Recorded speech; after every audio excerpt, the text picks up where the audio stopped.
नई मम्मी बनी हूँ। अपने कमरे से बाहर आकर प्रिया और नयन हॉल में बैठे सभी लोगों के सामने खड़े होकर कहते हैं, we are pregnant. We are pregnant. Really भाभी? वाओ, कॉन्ग्रेचुलेशंस भैया। अरे प्रेग्नेंट वी है और तू अपने भैया को बधाई दे रही है। ये आजकल नाम भी कैसे आ गए हैं, शी वी। अरे मम्मी, वी मतलब भैया और भाभी दोनों प्रेग्नेंट है। क्यों, तू प्रेग्नेंट है नयन? ये कैसे हो गया मेघना जी? आपने तो पूरा लड़का जन्मा था, ये हॉस्पिटल में हेरा फेरी क्या हो गई? मैं लड़का ही हूँ पापा। वी आर प्रेग्नेंट मतलब अगर प्रिया माँ बन रही है तो मैं भी तो बाप बन रहा हूँ। ये आजकल का ट्रेंड है पापा जी। पहले तो पत्नियां अकेले बच्चों को संभालती थी, पति पूछने भी नहीं आते थे, पर आजकल ज़माना बदल गया है। ऐसे तो मैं जब इन बच्चों के कपड़े धोती थी तो तेरे पापा ही ने संभालते थे, पर इन्होंने तो कभी नहीं कहा कि ये प्रेग्नेंट है। कर्म करने पड़ते हैं बहू, बोलने से क्या होता है। यह उष्टंडे मुझे समझ में नहीं आते, बस आजकल के चौंचले। अरे देख, इन सब में ना मैं तुझे बधाई देना ही भूल गई। सभी मिलकर घर की नई बहू को इस बात की बधाई देते हैं। कुछ दिन बीतते हैं कि प्रिया पेरेंटिंग की क्लासेस लेने लगती है। ये क्या बहू, दिन भर फोन पर इस औरत को देखती रहती है तू? पेट में बच्चा हो तो भजन कीर्तन करना चाहिए, इन औरतों को सुनने से क्या मिलेगा? मम्मी जी, ये कोई ऐसी वैसी औरत नहीं है, ये गाइड है। ये भगवान है उन औरतों के लिए जिन्हें नॉर्मल डिलीवरी करवानी है। पूरा पैकेज लिया है मैंने। खाने की गाइडेंस से लेकर क्या वर्कआउट करना है सब कुछ बताती है ये नई मम्मियों को बताती है कि जब पेट में बच्चा हो तो क्या खाना चाहिए और क्या नहीं। और दूसरी क्लास में ये मुझे बताएगी कि बच्चा होने के बाद मुझे उसे क्या खिलाना है और क्या नहीं। इसका मतलब मेरे यहाँ होने का कुछ फ़ायदा नहीं है? ये तो खुद तेरी सास बनी पड़ी है। ऐसा कुछ नहीं होता बेटा, बस बाहर का ज़्यादा मत खा, पर घर का घी तेल तो अच्छे से खा। इससे बच्चा रिष्ट पुष्ट पैदा होगा। ऐसे ही नहीं मैंने 4 बच्चे पैदा कर दिए। वो ज़माना अलग था मम्मी जी। आजकल तो 50 के बाद लोग निकल लेते हैं, और उस वक्त 50 की औरतें भी बच्चे पैदा कर लेती थी, है ना। प्रिया नई मम्मी बनने वाली थी। वो हर तरह के प्रिकॉशंस ले रही थी जो उसकी सहेलियां या डाइटिशियन बता रही थी। ऐसे में एक दिन पूजा अपने गोद में अपने 2 साल के बेटे को लिए अपने माँ के घर आती है। अरे दीदी, कितने दिनों के बाद आई हो तुम? लाओ मेरे छुटकू को मुझे दो। पूजा आकर सोफे पर बैठती है कि वो देखती है उसकी भाभी काम वाली को डांट लगा रही है। फिर से आपने कॉफी में चीनी डाल दी नंदा दीदी। मैंने आपको कितनी बार बोला है मेरे खाने में चीनी मत डाला कीजिए। ये क्या रोज रोज उस्टंडे पाल लेती हो भाभी तुम? 8वां महीना है, दबा के खाओ, कुछ नहीं होता। मैं तो सब कुछ करती थी, तब जाकर मेरी नॉर्मल डिलीवरी हुई। बोलना तो नहीं चाहिए मम्मी, लेकिन अगर ऐसे ही रहा तो कहीं बच्चा कमज़ोर पैदा ना हो जाए। यहाँ पूजा ये कहती है, वहाँ प्रिया को दर्द उठाता है। सभी उसे हॉस्पिटल ले जाते हैं जहाँ वो एक सुंदर सी बेटी को जन्म देती है। अपनी पोती को गोद में उठाकर मेघना उसे निहारने लगती है। आंखें तो मुझ पर गई है मेरी लाडो की। मुझे तो दिखाइए, मैं भी तो देखूं। हटे जी, आप नज़र लगा देंगे इसे। ये कहकर जैसे ही मेघना अपनी आंखों से काजल निकालकर अपनी पोती को काला टिका लगाने जाती है, प्रिया उन्हें रोक देती है। मम्मी जी, ये क्या कर रही हैं आप? बाबू अभी हुई है, इसे इस तरह आप अपने आंखों का टिका लगाएंगी तो इन्फेक्शन हो सकता है। बच्चों की स्किन ना सेंसिटिव होती है, और पता नहीं ये काजल किस मटेरियल से बना होगा। अरे बेटा, मैंने ये काजल अपने आँखों में लगाया हुआ है, मुझे तो कुछ नहीं हुआ। नहीं नहीं नहीं मम्मी जी, प्लीज़ आप इसे काजल मत लगाइए। अच्छा बाबा, ठीक है, नहीं लगाती। तभी बहुत सारे बैलून लिए सोहेल दरवाजे से अंदर आता है। ओ बाबू, कितनी छोटी सी है बिल्कुल पिंक पिंक। अरे मुझे भी दो, चाचू भी तो खेले अपनी लाडो से। सोहेल, पहले तुम जाकर अपने हाथों को सैनिटाइज करके आओ। तुम बैलून लेकर आए हो ना, पता नहीं उस बैलून वाले ने किस किस को छुआ होगा। बाबू भी बहुत छोटी है, अभी तो हुई है, उसे इन्फेक्शन हो सकता है। जा बेटा, हाथ धो ले, बहू ठीक कह रही है। प्रिया को डिस्चार्ज करवाकर सब घर ले आते हैं। प्रिया की बेटी की मालिश करने मेघना सरसों का तेल लेकर अपनी बहू के कमरे में जाती है, जहां प्रिया गहरी नींद में थी। बाबू के बगल में तकिया भी नहीं लगाया बहू ने, बेचारी गिर जाती तो। आजा लाडो, दादी मालिश मालिश करते कि फिर लाडो को गिरने से भी चोट नहीं लगेगी। मेघना अपनी पोती को मालिश करने लगती है। इसी बीच प्रिया की आंख खुल जाती है। हे भगवान, ये क्या कर रही है मम्मी जी आप? इतनी छोटी सी जान के हाथ पैर इस तरह मरोड़ेंगी आप? इससे चोट लग जाएगी। कुछ नहीं होगा भाभी, हम सबकी मालिश मम्मी ने ही की है। कुछ हुआ है क्या हमें? वही तो गलती थी ना। भगवान की कृपा रही आप सब पर जो सब कुछ ठीक रहा। अगर कुछ हो जाता तो कौन जिम्मेदार होता? मैं अपनी लाडो के साथ रिस्क नहीं ले सकती। आप प्लीज अब से लाडो की मालिश कभी भी मत कीजिएगा मम्मी जी। इस तेल से इसकी बॉडी में दाने हो जाते हैं। ऐसे भी बहुत सेंसिटिव पैदा हुई है ये। जरा सा एसी बंद करती हूँ कि इसकी नींद टूट जाती है। मेघना को अपनी बहू की बात बहुत बुरी लगती है। वो तेल की शीशी उठाकर बाहर आ जाती है। तेरे बेटे की मालिश भी तो मैंने ही की थी ना पूजा। कुछ हुआ क्या इसे? देख कैसे हंसता खेलता है। जिन बच्चों के सर पर दादा दादी नाना नानी का हाथ रहता है उन्हें भला कुछ हो सकता है क्या? मुझे याद है मैं जब छोटी थी तो सुषमा आंटी को बेटा हुआ था। तब उन्हें मालिश की नॉलेज नहीं थी। उनके बच्चों की भी मालिश आप ही ने की है मम्मी। अब देखो करण के लिए लड़की देखी जा रही है। मालिश करने से कुछ हो गया क्या उसे? पर आप ऐसी बातें क्यों करी है मम्मी? कुछ हुआ है क्या? अभी तो आप भाभी के कमरे में लाडो की मालिश करने गई थी।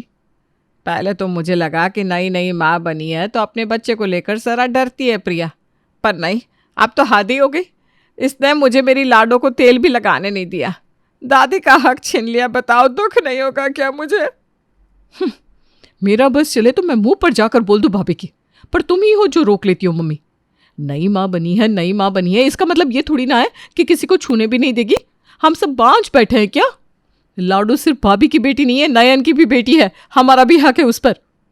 तभी महेश कहता है, तू तो बोल ही मत पूजा। जब गुड्डा हुआ था तो तू उसे लेकर बाथरूम चली जाती थी। माँ का मन है, घबराती होगी। पहले बच्चे के वक्त डर तो लगता ही है ना मेघना जी। और तुझे अपनी माँ को समझाना चाहिए, ना कि बात को बढ़ाना चाहिए। प्रिया तो झापे में थी। वो तो रसोई जाती ही नहीं थी। दिन भर बस लाडो को निहारना और उसे दूध पिलाना। पर आज दूध पीने के बाद भी लाडो सो नहीं रही थी। नयन ऑफिस से आता है और अपने कमरे में जाता है। कपड़े चेंज मत करो नयन, हमें डॉक्टर के पास जाना होगा। तब से सुलाना चाह रही हूँ, ये सो ही नहीं रही। लगता है ज़्यादा दूध पिला दिया मैंने, पता नहीं क्या कर दिया। अरे दिन भर तो सोती है, अभी जागने का मन होगा जागने दो ना। लाडो कोई मशीन तो आया नहीं कि रोज़ इस वक्त से सो जाती है तो आज भी सो जाएगी। नयन और प्रिया की आवाज़ कमरे से बाहर जाने लगती है, जिसे सुनकर सभी वहाँ आते हैं। तुम नहीं जाओगे ना डॉक्टर के पास? साफ साफ कह दो। मैं अपनी बेटी को खुद डॉक्टर के पास ले जाऊंगी। वैसे भी मैंने इसे खुद के ऊपर जन्म दिया है, किसी और पर नहीं। तभी महेश लाडो के पेट को छूकर कहता है, अरे ये तो भूखी है बेटा, पेट बढ़ रहा है तो खाना तो चाहिए ना। महेश अपनी पोती को गोद में लेकर हॉल में चला जाता है। मेघना दाल का पानी बनाकर उसे पिलाती है, जिसे पीते ही लाडो सो जाती है। पर रात के 2 बजे उठकर लाडो जोर जोर से रोने लगती है। अब प्रिया पूरे घर को सर पर उठा लेती है। क्या पिला दिया था मम्मी जी आपने इसे? कितना रो रही है, मुझे हार्ट अटैक आ जाएगा। सोहेल गाड़ी निकालो। अरे गैस हुई होगी, रुक जा बहू, तू ना ज़्यादा ही शोर करने लगती है। सोहेल अजवाइन लेकर आना, इसके पेट पर लगा दे, चुप हो जाएगी। प्रिया के मना करने पर भी सब वही करते हैं और सच में लाडो का गैस कम हो जाता है और वो सो जाती है। पर प्रिया को ये बात बर्दाश्त नहीं होती कि उसकी इतनी छोटी सी बेटी को अभी से ही दाल का पानी पिला दिया गया। अब वो हर वक्त लाडो की निगरानी करने लगती है। ऐसे ही धीरे धीरे दिन बीतने लगते हैं और 2.5 महीने के बाद लाडो के जन्म की खुशी में होती है एक पार्टी।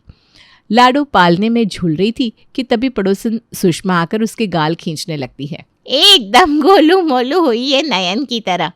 नहीं नहीं नहीं आंटी जी, ये क्या कर रही हैं आप? लाडो सो रही है, उठ जाएगी। उसे पसंद नहीं है कि कोई उसे टच करे। मैं भी ज़्यादा टच नहीं करती, लाडो को ना सिर्फ फीड करती हूँ। बाप रे बाप प्रिया, ऐसे तो तू उसे फूल कुमारी बना लेगी। अभी तो बड़ी जिंदगी देखनी है इसे। धूल मिट्टी देखेगी, लोगों के बॉडी के कांटेक्ट में आएगी, तब तो आगे जाकर दिक्कत नहीं होगी। वरना इतनी सेंसिटिव बच्ची रहेगी तो तू इसे धूप में लेकर निकल भी नहीं पाएगी। धूप या धूल में लेकर जाना ही क्यों है आंटी जी? ऐसे भी बहुत सारे स्कूल है जो फुल एसी है और घर से एसी से निकलेगी, सीधा एसी की कार में बैठेगी। तभी पूजा वहां आती है। सब हटो, अब बुआ की बारी है बेटी को प्यार करने की। बुआ लाडो का नामकरण करेगी, पर उसके पहले उसे पहनाएगी सोने की चेन। ये तो बड़ी भारी लग रही है बेटा। 80,000 की है। एक बार मैं गुड्डू को कम दे दूंगी मम्मी, पर अपनी लाडो को नहीं। आप मुझे दे दीजिए ना चेन दीदी, लाडो बड़ी हो जाएगी तब मैं इसे ये चेन पहना दूंगी, ये कह के कि तेरी बुआ ने दिया था बड़े प्यार से। वो क्या है ना, अब ये छोटी है, ऐसे में सोना चांदी पहनाएंगे तो उसकी स्किन में रैशेस हो सकते हैं। सच बोलो भाभी, आपकी इसी नौटंकी के कारण मेरा यहाँ आने का मन ही नहीं करता। आज लाडो का फंक्शन ना होता तो मैं यहाँ आती ही नहीं। और कुछ ऐसे ही फंक्शन का माहौल बिगड़ जाता है। चेन वहीं रखकर पूजा लौट जाती है। धीरे धीरे लाडो बड़ी हो रही थी। अब लाडो 4 महीने की हो गई थी। उसे अपनी गोद में बिठाए, एक हाथ से पकड़े, दूसरे हाथ से प्रिया ब्रेकफास्ट कर रही थी। तभी लाडो खाने को देखकर अपना हाथ उधर बढ़ाने लगती है। No no baby, this is not for you. क्या करती है बहू तू? अगर उसका खाने का मन है तो खाने देना। देख बेचारी के मुंह से कैसे लार टपक रही है। कितनी बार कहा था मैंने तुझे कि कुछ अच्छा खाने का मन करे तो खा लिया कर, पर नहीं, डाइटिशियन की सुन सुनकर तू अपने खाने पर इतना कंट्रोल रखती थी। बेचारी लाड़ों के मुंह से 24 घंटे लार बहती रहती है। मैंने भी सुना है भाभी कि माँ अगर अपनी क्रेविंग पर कंट्रोल करे तो बच्चे के मुंह से हमेशा लार आती रहती है। मैं तो जब भी प्रेग्नेंट होंगी जी भर के खाऊंगी। प्रिया का ध्यान नैना की बात पर था कि मेघना जरा से आलू को मैश करके अपनी छोटी सी पोती के मुंह में डाल देती है। ये क्या किया आपने मम्मी जी? लाडो मुंह से बाहर थूको, थू थू थू। बेटा तुम्हें मिर्ची लग जाएगी बेटू, मुंह से निकाल दो उसे। इस घर का खून है लाडो में भाभी, वो मुंह से आलू तो निकालने वाली है नहीं। लो निकल भी गई। आप लोगों को समझ में नहीं आता क्या, या फिर आप लोग समझना नहीं चाहते? 1 साल के पहले इसे कुछ भी खिलाना नहीं है, ये सिर्फ मेरे दूध पर रहेगी। 6 महीने तो भूल कर भी इसे कुछ नहीं खिलाना, पर आप लोग तो समझने को तैयार ही नहीं। जिद पकड़ लिया आप सबने। अगर इसकी तबीयत बिगड़ गई तो कौन जिम्मेदार होगा? तब तो कह देंगे प्रिया की लापरवाही के कारण लाडो की तबीयत बिगड़ गई। अरे कुछ क्यों होगा बहू, इतने लोग तो हैं, हम लाड़ो के दुश्मन थोड़ी ना है।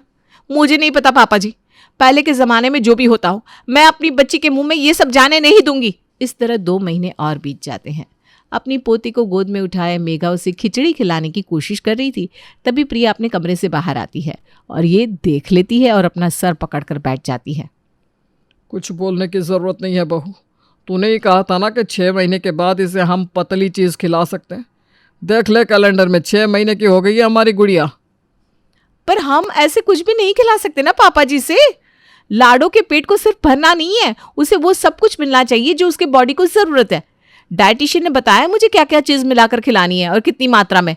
कोई भी चीज़ ज़्यादा या कम हो गई तो तबीयत बिगड़ जाएगी इसकी। प्रिया हड़बड़ाती हुई लाडो को लेकर रसोई में जाती है और उसके लिए नाश्ता बनाने लगती है। ये नहीं, वो नहीं, वो नहीं, ये नहीं। अब बुआ बच्चे को खीर भी ना खिलाए क्या?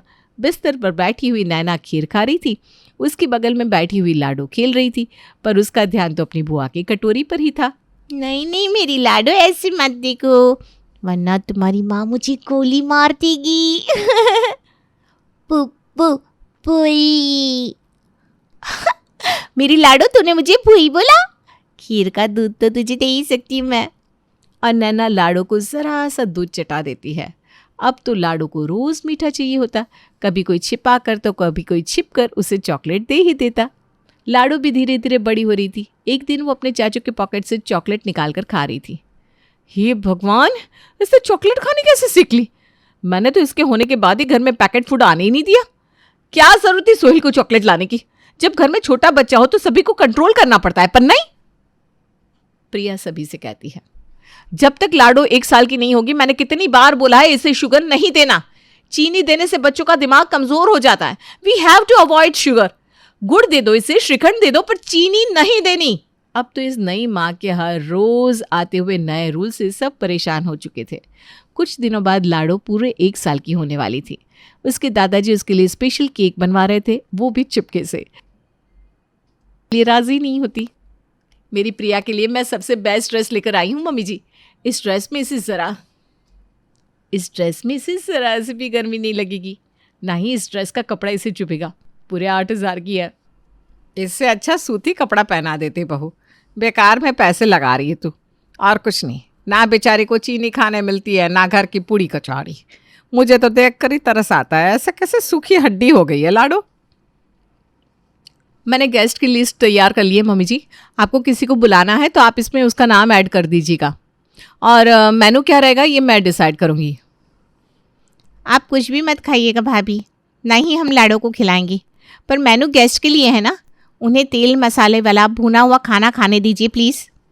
और फाइनली आती है बर्थडे की रात, जहाँ प्रिया हमेशा की तरह घबराई हुई थी कि लाडो कुछ खा ना ले, और केक कटिंग होते ही महेश उसे केक खिला देता है।